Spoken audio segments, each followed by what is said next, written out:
25 dekabr 2024-cü il tarixində Azərbaycan Hava Yolları Qapalı Səhmdar Cəmiyyətinin Bakı-Qrozno marşrutu üzrə planlaşdırılmış J2 8243 nömrəli sərnişin reysinin icrası zamanı baş vermiş faciənin il dönümü ilə əlaqədar dövlət qurumlarının və ictimaiyyətin nümayəndələrinin iştirakı ilə faciə qurbanlarının xatirəsinə həsr olunmuş anım tədbiri keçirilib. Anım tədbiri çərçivəsində Rəqəmsal İnkişaf və Nəqliyyat Naziri Rəşad Nəbiyev, Askon Holdingin icraçı direktoru Şahin Babayev, Azərbaycan Hava Yolları Qapalı Səhmdar Cəmiyyətinin prezidenti Samir Rzayev, eləcə də dövlət qurumlarının nümayəndələri, həlak olmuş ekipaj heyətinin ailə üzvləri ilə birlikdə Bakı şəhərində yerləşən 2-ci fəxri xiyabanı ziyarət ediblər. Mərasim iştirakçıları məzarlara gül dəstələri qoyub, dünyasını dəyişənlərin xatirəsini bir dəqiqəlik sükutla yad ediblər. Eyni zamanda Heydər Əliyev Beynəlxalq Aeroportunda da hadisə qurbanlarının xatirəsinə bir dəqiqəlik sükut elan olunub. Bundan öncə dekabrın 20-sində anım tədbirləri çərçivəsində Azalın rəhbərliyi və həlak olmuş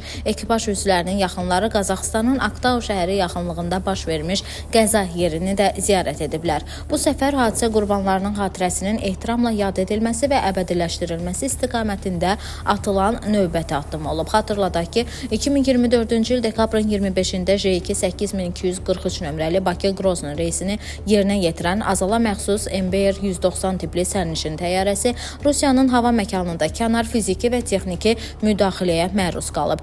İdarəetməni itirmiş hava gəmisi Aktau şəhəri istiqamətinə yönəldilərək orada qəza enişi həyata keçirib. Göyərtədə olan 67 nəfərdən 38-i həlak olub, 29 nəfərin isə həyatı xilas edilib. Xidməti vəzifələrini yerinə yetirərkən yüksək peşəkarlıq, şücaət və fədakarlıq göstərdiklərinə görə həlak olmuş ekipaj üzvlərinə Kinyashin İqor İvanoviç, Kalyaninov Aleksandr Georgiyeviç və Əliyeva Hökümət Cəlil qızına ölümündən sonra Azərbaycanın milli qəhrəmanı adı verilib. Sağ qalan ekipaj üzvləri Əsədov Zülfüqar Sərdaroğlu və Rəhimli Aydan Vaqif qızı isə 1-ci dərəcəli rəşadət ordeni ilə təltif olunublar.